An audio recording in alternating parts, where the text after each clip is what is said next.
Lisa Loud from Secret Network, and Kenny Ezeji Okoye from Millicent. I'm thrilled to have these two on. Let me give some good intros here so everyone knows who these folks are. So I go back a couple years with Lisa. Lisa began her career as a development manager at Apple, later serving as PayPal's head of U.S. digital acquisition before moving on to the crypto exchange BitMEX as head of marketing in 2017. She also served as chief operating officer of the Switzerland-based crypto exchange Shapeshift, which is pretty well known, after which she founded a digital asset management company, Fluidify, in September 2020. Which was her second entrepreneurial venture after launching a software services company in 2001. She's also one of the most influential women in the crypto industry, so we're honored to have her today. Kenny and I met last year through the webs, and he's a two-time crypto founder. He's a two-time founder of crypto since 2017, Bank of England Digital Currency Forum member, and expert at the Digital Euro Association. So we're honored to chat today about bridging traditional and non-traditional crypto markets. So thanks for joining us today. Thanks for having us, man. Good to be here. Good to see you. Great. So first, kick things off. Visa had a really big announcement that I wanted us to crack into. That was just sort of announced yesterday, which is essentially they're introducing a tokenized asset platform, which will help bank issue fiat-backed tokens. That's sort of like the I don't know if this is the iPhone moment or if this is just more marketing, but it's good to see that Visa is throwing its hat in the ring. Yeah, we'll take it. Whatever it is, we'll take it, right? Yeah, and I'd love to hear your particular opinions about where the industry is and where it's headed, and why you think why you're optimistic about the future. Yeah, I want to hear what Kenny has to say about. Let me just preface it by saying, when PayPal decided to be part of the Libra, I don't know if anybody remembers Libra, but it's kind of faded into insignificance now. But when they decided to be part of Facebook's Libra token, I was thinking that was our moment, right? That was our golden iPhone moment. PayPal was finally, and the reason I left PayPal is I couldn't talk them into doing anything crypto related. That's why I went to BitMEX.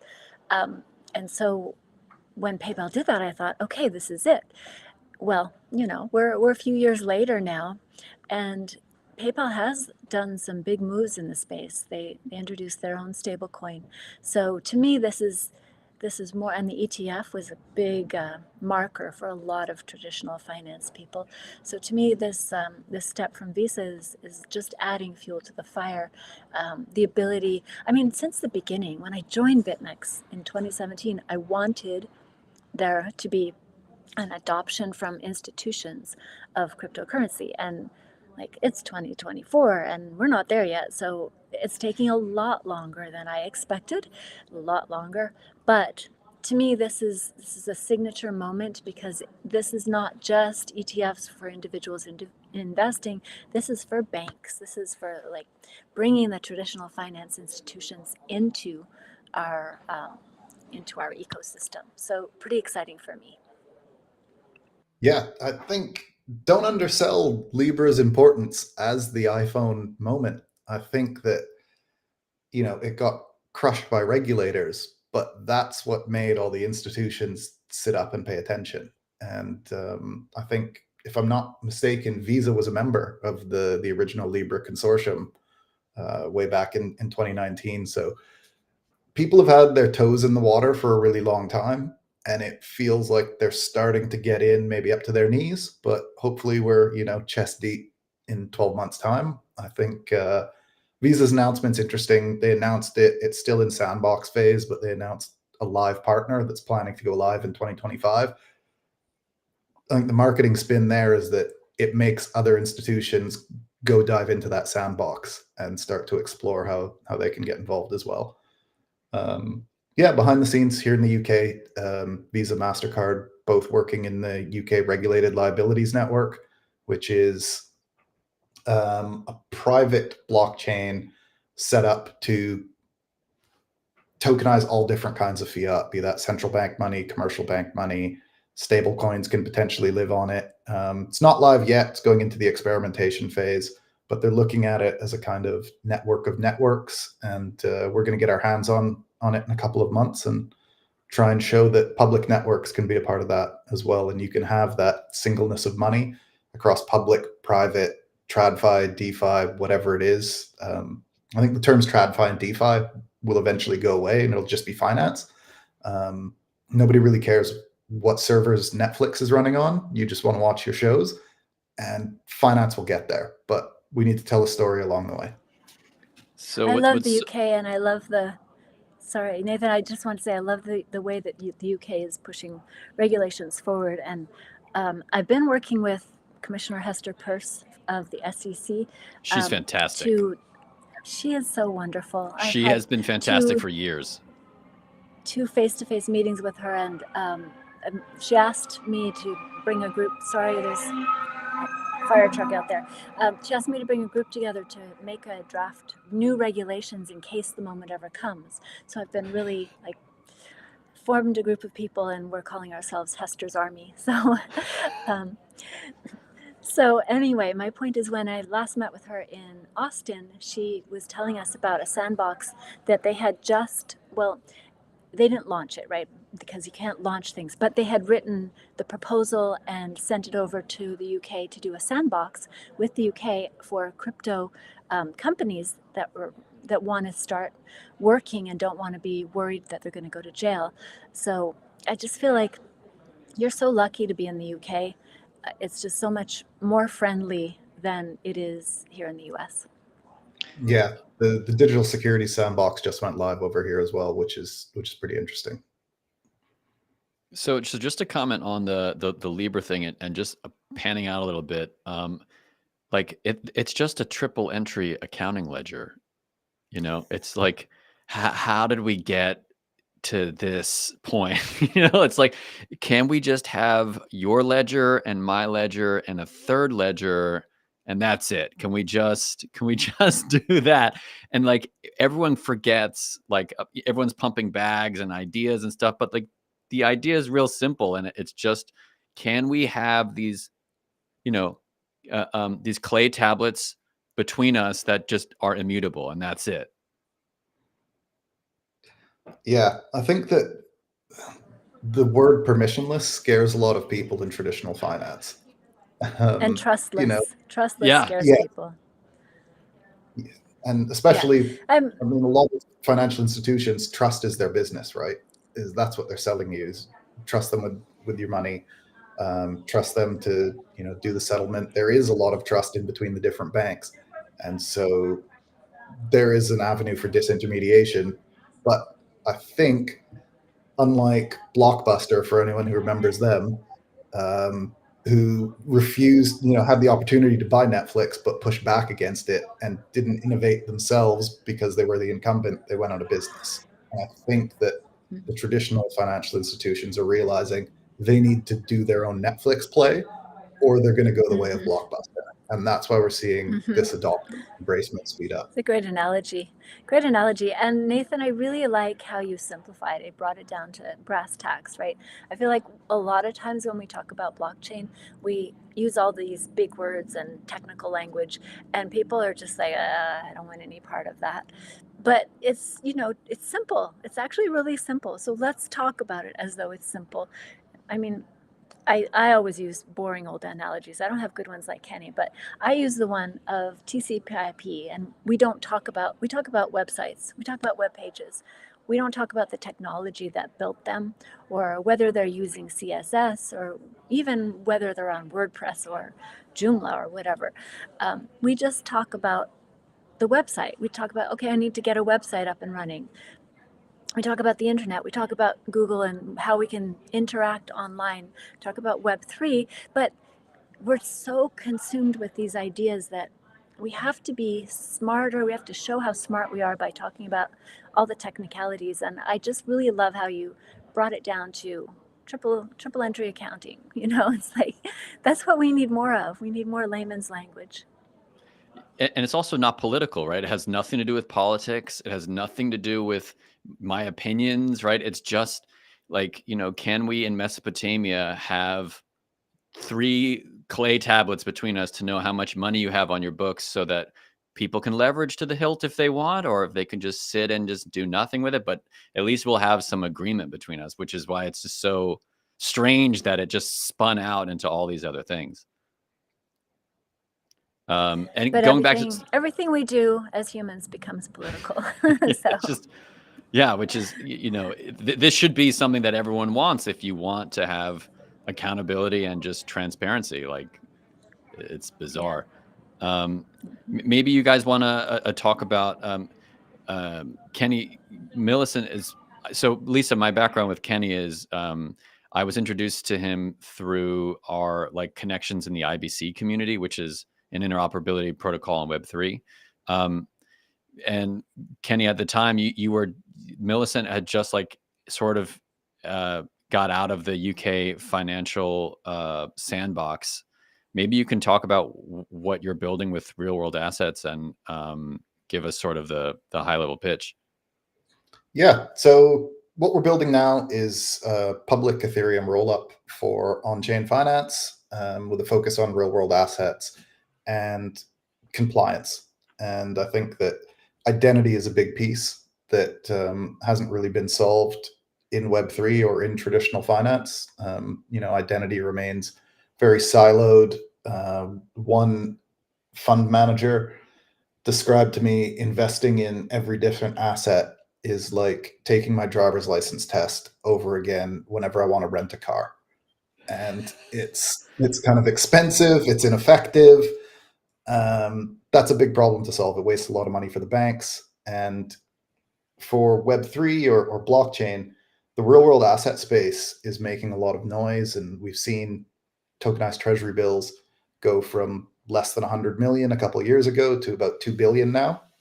But if you look a bit deeper at the numbers, I think 90% of those assets are held by about 100 wallets, and there are only about 6,000 wallets that hold those $2 billion. So they're not quite as accessible as we might like to think, or they're not being adopted as much as we might like to think. And I think that one of the big pieces that will bring that accessibility is the identity piece. And crack that up a bit, like identity. Give me the pitch here. Yeah, right now we trust third parties with all of our data. It simplifies things for us. Log in with Google, log in with Facebook. You're one data breach away from it being shared. They can do whatever they want with your data, but also Google has one view of Nathan and Facebook has another. Your bank has a third and your credit card has a fourth. And on chain, if you want to buy directly from Circle, you need to KYC with Circle. If you want to buy BlackRock's Biddle Fund, you have to KYC directly with BlackRock, etc. And we need to go to a more user-centric model where you own your identity and you are able to prove, probably ZK proofs is the way that I think this is going to go, but you can just selectively prove what needs to be proven and is true to the person that you need to show it to at the time.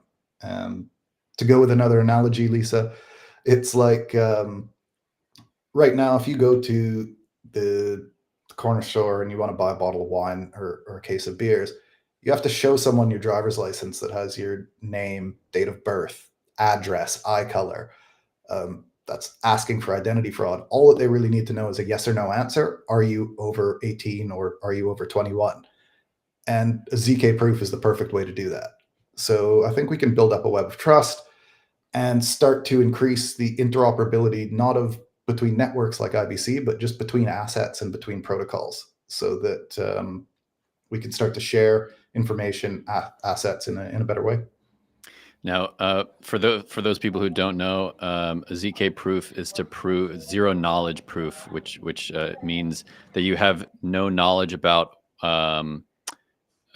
what was shared. You just know that it was shared. Yeah, slipped into using blockchain speak again right after Yeah, Lisa said it. No, you could have proof. You could have proof without the info. So you have proof without the info. Specifically, though, like those are pretty broad strokes. Can you give us some alpha? Like, how is this going to work in Millicent? Like, how do you propose this happening? So we've got a kind of tiered approach to compliance on Millicent. If you're touching permissionless assets, but not beneath a certain volume, you don't need any kind of identity verification. If you want to transact in higher volumes or deploy a smart contract to the network, you need some kind of light touch KYC or light touch proof of identity. Something like a Coinbase on-chain attestation is perfect. If you've previously KYC'd with Coinbase, you can mint a proof of KYC and a proof of jurisdiction on-chain.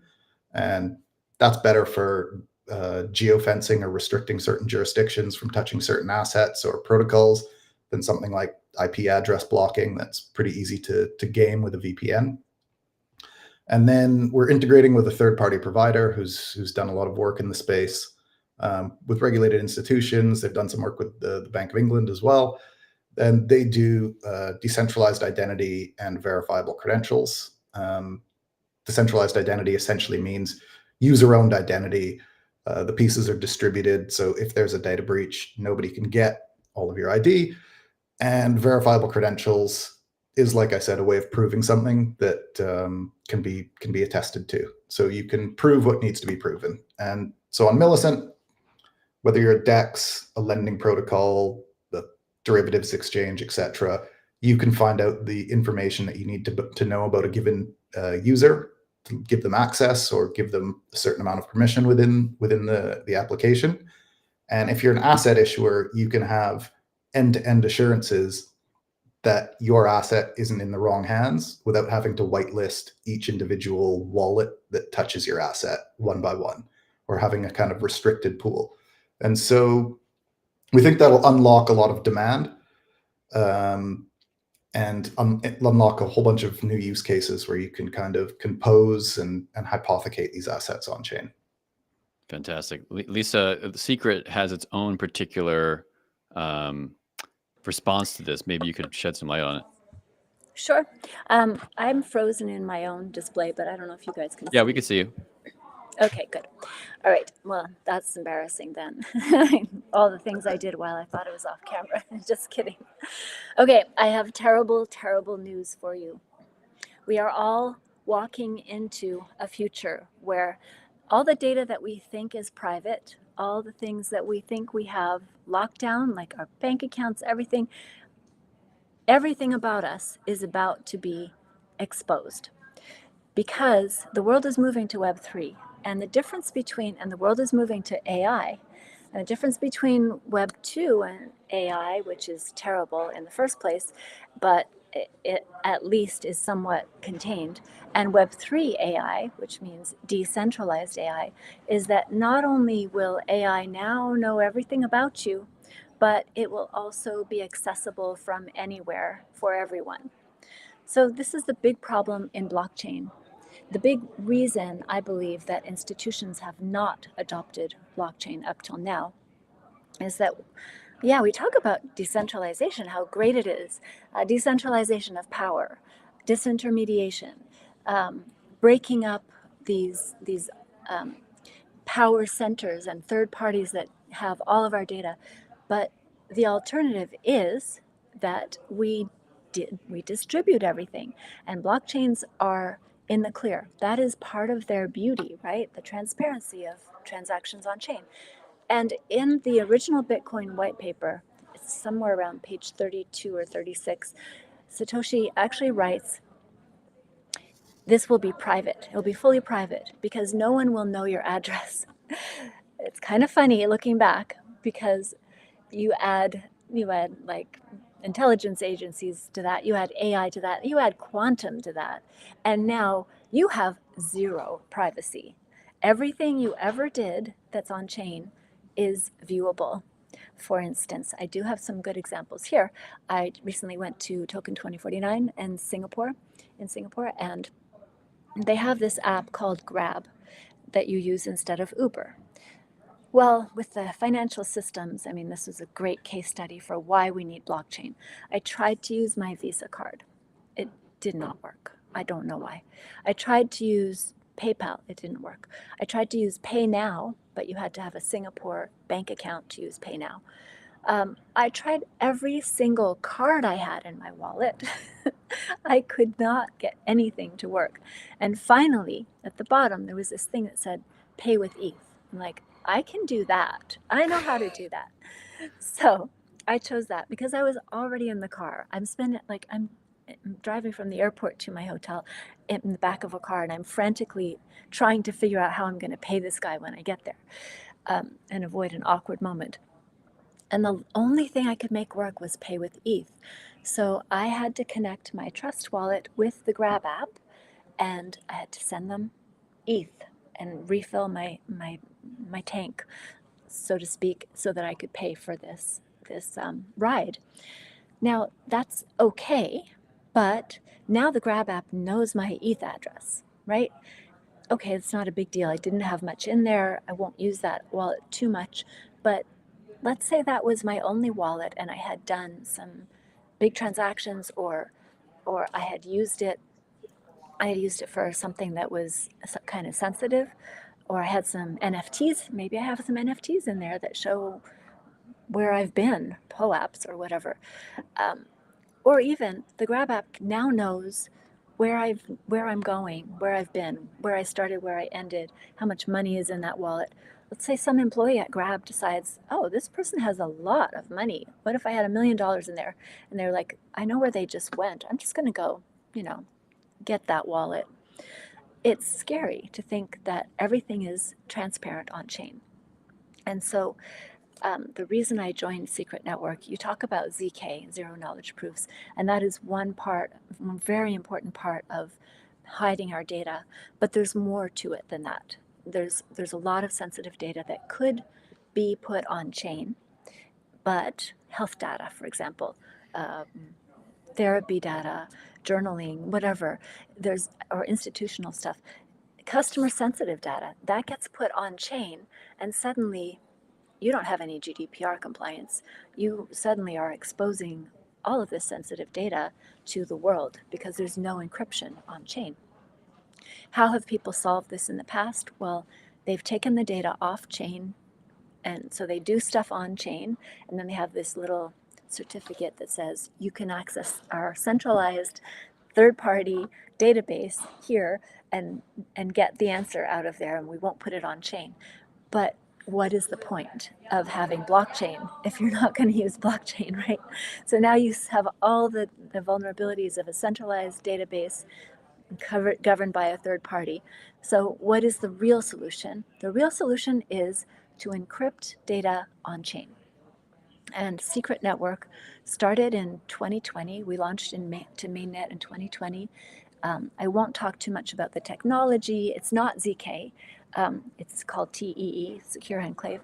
But basically it allows us to have data on chain and encrypted.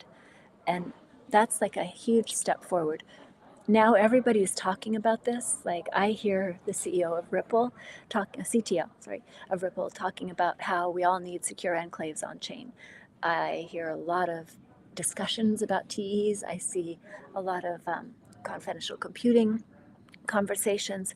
So finally, I think the world is waking up. This terrible news is sinking in that we are not protected in this new Web3 world, and we need to do something about it. I sort of feel like we're living the matrix, where we're all in this happy la la land where our data is protected. No one's going to steal our identity, and yet we're just walking into this future where that is inevitable. If we continue to use straight ETH for applications that are institutional or mass applications, we're opening the door to complete loss of privacy and confidentiality. So the technology that Secret has It's not consumer facing. We've made technology that blockchain builders can use to build confidential applications. So it's like a stepping stone. It makes it possible for the banks to, like if the banks were to realize that, maybe I will definitely try to talk to Visa about this, but if they want to issue a stablecoin, they can either use a private blockchain, right, where they control the whole thing, so it's not an exposure, or they could use something like FHE or secret network, which is TE, to encrypt the data on chain, so that all of those transactions, all of that customer data, can live on chain. All of the stablecoin transactions can live on chain, but not be exposed to the world. So I hope I kept it layman enough without. It's really hard for me too. I'm a developer and I like to talk about the technology, so I find myself slipping into it, but call me on it, please, if I do. Well, a trusted execution environment is popularized by the Intel SGX, which is an basically a hardware enclave that Yes. provably provably proves to other people that a transaction has been shielded privately inside of a hardware solution. Yes, yeah, exactly. Yeah, and okay, I can't not say this then. So all of our validators on the secret blockchain are secured by an SGX chip. So every single validator on Secret Network is validated by a machine, a server that has an Intel SGX with a secure enclave built in. So, if I would throw it back to you, Lisa. Do you think people actually want to pay for privacy or actually use it? Like, or is this just like a meme coin that like we have an idea that privacy is somehow useful? People are realizing it. Uh, I would say in 2020, not so much. It was like, hey, look over here. We need to worry about privacy. But today, people are talking about it. People are realizing it. There's a lot more awareness that, and I don't think I disagree a little bit with the way you phrased it, because you said, "Do people want to pay for privacy?" I don't think that's the question. I think the question is, do institutions need to pay for privacy? And the answer is yes. Interesting point. In regards to Libra, when we talked earlier about it, I think the main reason it was shut down was because the Facebook having all this data that you're talking about, right?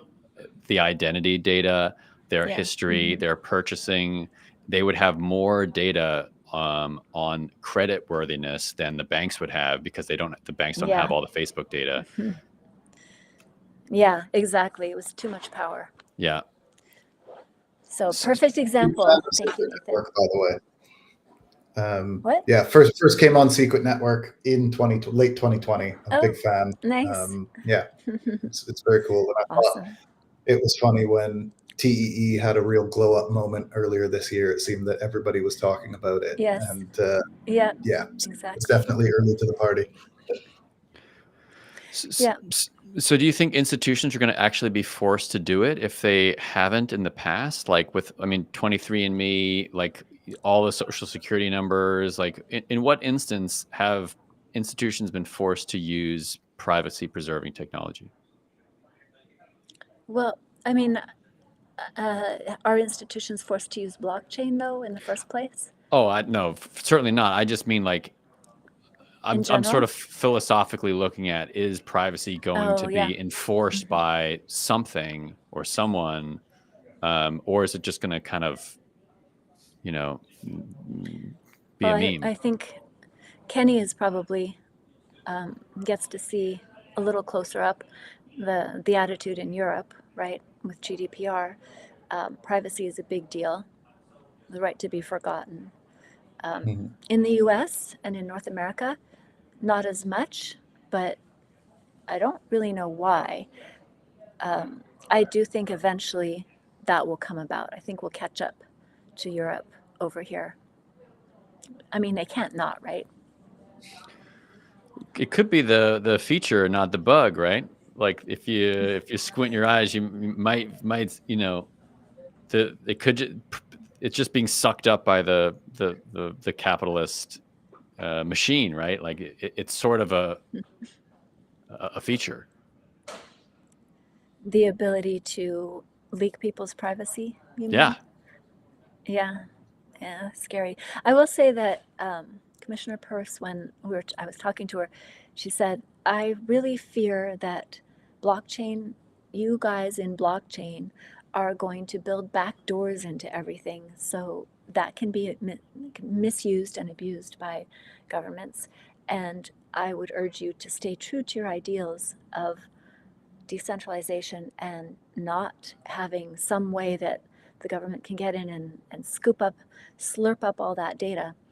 And I think that kind of speaks to, she did tell me that in the SEC, that's what they want. In the regulators' minds, that would be the ideal. They could have access to everything. But I don't think that even regulators think that that extends to everybody, right? Everybody should not know that. I mean, even I'm in New Zealand, and there was just a case published that their Inland Revenue Department just basically sold, which is their Social Security, they just sold all their data to some marketing firms, like completely out from everybody in the Wow. country. Wow. So like that's why I'm a little cynical about it. I'm like, maybe this is just part of the bargain that everyone makes, that you know, and that it's just a feature, not a bug. So obviously, like I want you know, the triple entry accounting ledger of the future. I thought it's 2024. I thought we'd have jetpacks. like you know, I'm just wondering where my jetpack is. Mm-hmm. Well, Yeah, I think here I in don't know. Europe, it's pretty interesting. Like you mentioned, Lisa, the GDPR. We get every website you go on, you have to accept cookies, and you should have a breakdown of which cookies you're willing to accept. And it's a horrible user experience, and nobody likes it. And most people just click accept and go on. But at least there's some visibility. In the US, you don't get that. And when you're confronted with it 10, 20 times a day, you start to realize how much data is actually being built up on you. But that is one of the good things about blockchain that I speak about quite a lot, is the software is open source. So if people were building in backdoors, anyone in the public could go check it. And so when people talk about building stuff like central bank digital currencies or whatever it may be, I don't think you can do that without using open source software, because nobody's going to trust it. Unless you can prove to me that there's no backdoor, why would I ever trust you? No matter who you That's are, what audits because are for. yeah, You know, it's funny. I just spoke to the auditors from Oak Security last night, and they said a funny thing to me in passing. He said it's hard to prove the negative. So I agree with you, Kenny. On the other hand, it's very hard to prove the negative here, that there isn't a backdoor. Yes, we can open source it and we can have everyone look at it, but it's like, you know, there's a part of me that the biologist in me is like, maybe the predator parasite is just a part of our natural ecosystem, and it's just always going to be there. And no matter what we do, we just can never get like a secure thing. But I think that's the whole push and pull, right, of evolution and progress. Is everything we do has a good side, and then it has a negative side, and then we have to try to mitigate the consequences of what we did. You know, like industrial revolution, then pollution, and consumerism. Well, capitalism, consumerism, and waste. The drive to make breakable things, like, and then awareness. Awareness is always the thing that brings it around to address the consequences. So I mean, it's a good question, but we've been through these cycles before where terrible things were done, and I think this is another one. Sharing people's data is a terrible thing, and at first it passes, but then as people start to get aware, there are activists who step in. There's awareness, that public awareness that happens, and things change. But never, I would agree with you, there's always going to be an element of that, right, on the fringes. You can't eradicate it. In your mood boards and imagination at Secret, like and Millicent, how do you guys see people using this in the future? Like, what's your ideal scenario? Are all institutions using TEEs, and and sharing info when they need it, and then keeping out of everything else? Like, what do you see is the Valhalla here? I'll jump on that because there are 4 different privacy technologies on chain. So I don't think TE is the ultimate end all be all. It's the most powerful and practical today. But FHE, it's never going to do everything. Like Kenny was saying, there's times when you just need to know, is this person over 21 or not? TEs are way overkill for that, right? A ZK proof is all you need to know is yes or no. And then MPC is for other multi-party compute is for other cases where you just need a bunch of people to all agree on something. And then there's TEs, which are very powerful and practical, but they're hardware dependent, so they're not truly decentralized. And then you have the ultimate, which is FHE, fully homomorphic encryption, which is all math and very secure, but not practical for today's world yet. And then eventually you've got to have quantum resistance. So there's no one answer to that question. So my mood board for the future is that everyone is thinking about how they're going to protect their customers' data, their IP, their sensitive data on chain, and everyone's going to be on chain. That's my vision of the future. I'll just add to that. Everyone's going to be on chain and not know it. That would be my vision. Exactly. Should just be abstracted. Totally into agree. Mm-hmm. Great. Yeah, just some recent news. The California DMV, the Department of Motor Vehicles, it just is issuing all of its titles on an Avalanche Layer 1. There's no tokens. There's no meme coins. There's nothing, which is like such a big, Kafka-esque machine that suddenly adopted blockchain. That's such a great win for everyone. It has nothing to do with the insanity of the memes. That is crazy. That's amazing. There is some hope. In terms of I'll do some public BD here. So Secret, for people who don't know, is a Cosmos Layer 1, and Millicent is also connected to IBC over at Base. The other, unless you've changed your stack recently, Kenny, right? No. So we did a lot of work with the Cosmos stack in the past 18 months, and built some really cool prototypes and proof of concept. David, who's one of my co-founders, used to be a VP at Tendermint, the creators of the Cosmos SDK. So he's an IBC maxi. I'm pretty far down that path as well. Currently, we're not connected to IBC, but we hope to be in the near future. It's coming. There are a couple of different teams bringing it over to the Ethereum ecosystem. We found that the EVM might not be the most, let's say, technically advanced VM, but much like, I guess, I'm going to date myself with the VHS and Betamax analogy, network effects count for a lot. And we had a lot of institutions that we were wanting to work with push back against the Cosmos stack and WASM because it's not so standardized. And so I think it's cool what you're doing at Landslide, bringing IBC to an ecosystem that's multi-VM, heavily EVM at the moment. So, institutions are comfortable with that, but these institutions move slowly. That's their nature. Big machines take a long time to get in motion, and once they're in motion, it's hard to move them. And currently, we're seeing a lot of stuff done in private using Hyperledger Besu. We're seeing the stuff that's go live on Ethereum mainnet, largely because of network effects, standardization. Ethereum's been around for 10 years. But what about mandate? Like, does mandate have something to do with it? Like, and counterparty risk?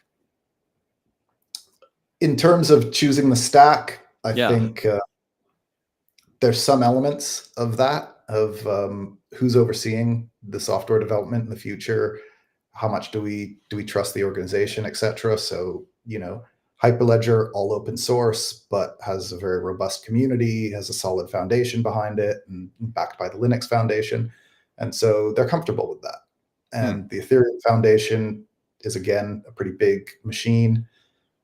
Everything's done very publicly, very slowly and methodically, which on crypto Twitter gets complained about a lot. But if you're looking for institutional adoption, people don't want a move fast and break things mindset. They want to make sure that things are going to be done right. And I mean, like we saw with the merge, that was a pretty incredible piece of work.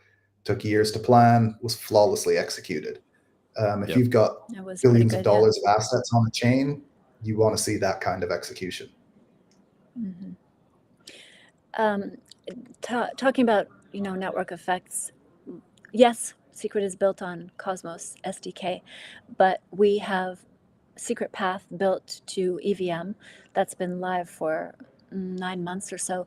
And actually, next week or the week after, in 2 weeks, we're going to be announcing our Solana path. So that's coming, little alpha for you there, because there's so many developers on Ethereum and so many developers on Solana. It just makes sense. We don't need to stay in our own little tiny ecosystem and make everybody come to Cosmos.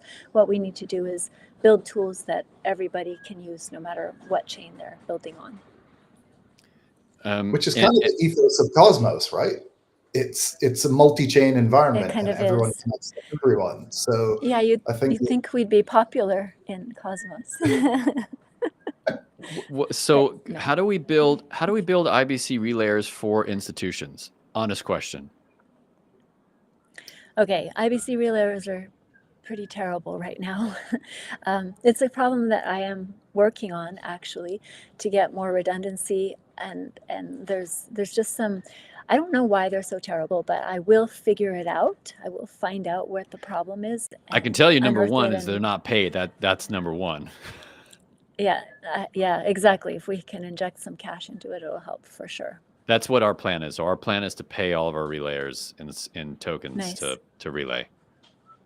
Right. So I was just wondering, like, do we have to? Does it have to be purple? Does it have to be red? Like, what? How do we build this relayer? So, like, our alpha is we're releasing our Avalanche Lite client for IBC basically next week, and it's been about 2 years of work. It just thanks. Mm-hmm. It was about 2 years of work with Halborn audit. Now we're done. The caveat is, just because it's audited doesn't mean it's safe, and we have to constantly have monitoring solutions set up, which we're in the process of doing.